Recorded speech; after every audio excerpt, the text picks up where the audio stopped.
నుంచి కోటి గారు. సార్ నమస్తే. సార్ గుడ్ ఈవినింగ్ అండి.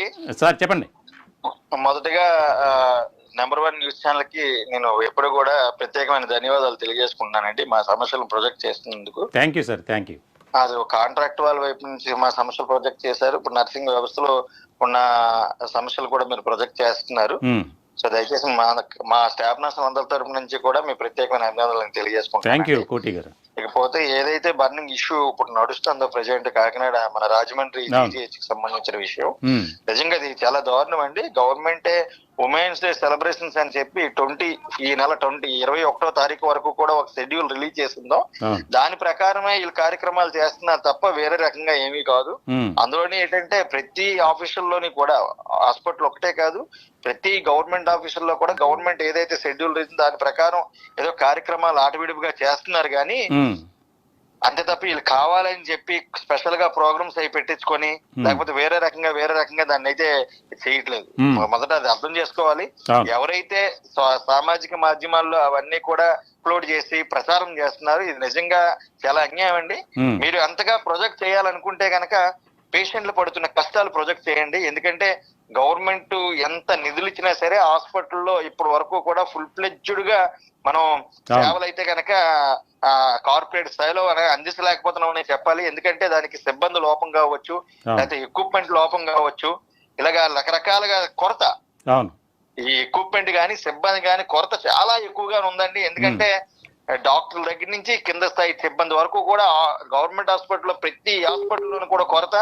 ప్రైమరీ హెల్త్ సెంటర్లు కమ్యూనిటీ హెల్త్ సెంటర్లు అయ్యాయి, కమ్యూనిటీ హెల్త్ సెంటర్లు ఏరియా హాస్పిటల్ అయ్యి, ఏరియా హాస్పిటల్ జీజీహెచ్ అయ్యాయి. ఎందుకంటే రాజమండ్రి జీజీహెచ్ ఒకప్పుడు ఏరియా హాస్పిటల్ అండి, ఈ రోజు జిల్లా స్థాయి హాస్పిటల్ అయ్యింది.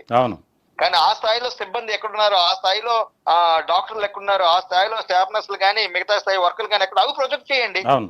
ఎవరో రాజమండ్రి లోకల్ సంబంధించిన ఎమ్మెల్యే అంటే ఏకంగా ఆయన ఫేస్బుక్ లో పెట్టేసి ఈ వీడియో ట్రోల్ చేస్తున్నారు. ఏమయ్యా ఎమ్మెల్యే గారు, మీరు ఏ రోజైనా సరే హాస్పిటల్ సంబంధించిన సమస్యల మీద ఏ రోజైనా ఈ రకంగా స్పందించారా?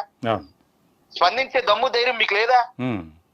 ఒక్కసారి వచ్చి చూడండి మా సమస్యలు ఎలా ఉంటాయో. అసెంబ్లీలో అవి కదా మీరు మాట్లాడాల్సింది, లేకపోతే సోషల్ మీడియాలో అవి కదా మీరు పోస్ట్ చేయాల్సింది.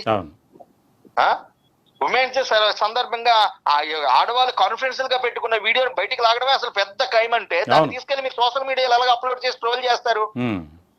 బాధ్యత గల ఎమ్మెల్యేగా ఉండి మీరే ట్రోల్ చేస్తే సామాన్యమైన పౌరుల సంగతి ఏంటి? అదే గవర్నమెంట్ కు హాస్పిటల్కి వస్తున్న పేషెంట్ల కష్టాలు గానీ అక్కడ సిబ్బంది పడుతున్న కష్టాలు గానీ ఇవేవి మీకు అవసరం లేదనుకుంటా. వీటి మీద మీ పోరాటం అసలు ఉండదు. ప్రజల సమస్యల మీద ట్రోల్ చేయండి, ప్రజల సమస్యలను గవర్నమెంట్ దృష్టికి తీసుకెళ్ళండి. ఇది కదా ప్రజాప్రతినిధులు కానీ లేదా మీడియా ప్రతినిధులు కానీ చేయాల్సింది. నెంబర్ 1 ఛానల్ సమస్యలను ఎలా ప్రొజెక్ట్ చేస్తున్నారు? అక్కడ వాళ్ళపై ప్రతి సమస్యని కూడా గవర్నమెంట్ దృష్టి తీసుకు, ఇది కదా చేయాల్సింది. బాబు ఒక సుమారు దగ్గర 50 సంవత్సరాల వయసు దాటిన ఒక 2 హెడ్ సిస్టర్లు సస్పెండ్ చేయడం ఏంటి, ఒక 40 మందికి సోకాజీ నోటీసులు ఇవ్వడం ఏంటి? మరి ఇంకెందుకు ఉమెన్స్ డే సెలబ్రేషన్స్ పెట్టడం? మనం ఆల్రెడీ చెప్పామండి, పిహెచ్సి లో 12 గంటలు డ్యూటీ చేస్తున్నారు పిల్లలు వదిలిపెట్టి. మరి ఇంకెందుకు మాకు పిల్లలు వాళ్ళు పట్టించుకోకలేకపోతే మరి ఇంకెందుకు మాకు హాస్పిటల్ ఇలాంటి సెలబ్రేషన్స్ కి వీలు లేదు, కంపల్సరీ మీరు డ్యూటీలు చేయాల్సిందంటే చెప్పేసేయండి. మోకాల మీద మేము డ్యూటీలో చేస్తాం, ఇంక సెలబ్రేషన్స్ ఏం పెట్టుకోం. మీరే సెలబ్రేషన్స్ పెడతారు. సెలబ్రేషన్స్ ఏమైనా వస్తే మీరే చెప్పాల్సింది. ఉమెన్స్ డే సెలబ్రేషన్స్ సందర్భంగా పెట్టుకున్నా ఇది దాన్ని ఎందుకు కాంప్లికేట్ చేస్తున్నది చెప్పాల్సిన అధికారులు, రాజకీయ నాయకులు మీరే ఈ రకంగా ప్రొజెక్ట్ చేసి ఇద్దరు ఆడవాళ్ళని సంబంధించిన ఒక ప్రైవేట్ వీడియో తీసుకొచ్చి సోషల్ మాధ్యమాల్లో ఇలా ట్రోల్ చేయడం కరెక్ట్ ఆలోచించుకోండి ఒకసారి మీరు. బాధ్యత గల ఎమ్మెల్యేలు గానీ బాధ్యత గల మీడియా ప్రతినిధులు ఎవరు కూడా ఇలా చేయరండి. ఆ జనాలకు కూడా బాగా ఏంటంటే ఏది కానీ లేకపోతే గవర్నమెంట్ లో పనిచేస్తున్న అధికారిని కానీ ఇలా బాగా అలవాటు అయిపోయిందండి ప్రతి ఒక్కరికి కూడా. వాళ్ళు పండుకుంటున్న సమస్యలు ఒకసారి వినండి. ఎందుకంటే సిబ్బంది కొరత విపరీతంగా ఉందండి.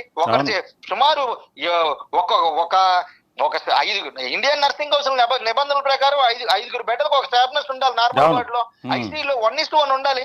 ఏ హాస్పిటల్ మెయింటైన్ చేస్తున్నాయి ఆ స్టాండర్డ్స్? ఒక హాస్పిటల్ మాత్రం మెయింటైన్ చేయాలి. మీరు క్వాలిటీ ఆఫ్ సర్వీస్ ఎక్కడి నుంచి వస్తుంది పేషెంట్లకి? అవి కదా మనం చేయాల్సింది, అవి కదా మనం చూపించాల్సింది. అవి చూపించరు. ఇలాంటి ఎన్ని ట్రోల్ అన్నెసెసరీగా ఉన్నవన్నీ ట్రోల్ చేస్తుంటారు.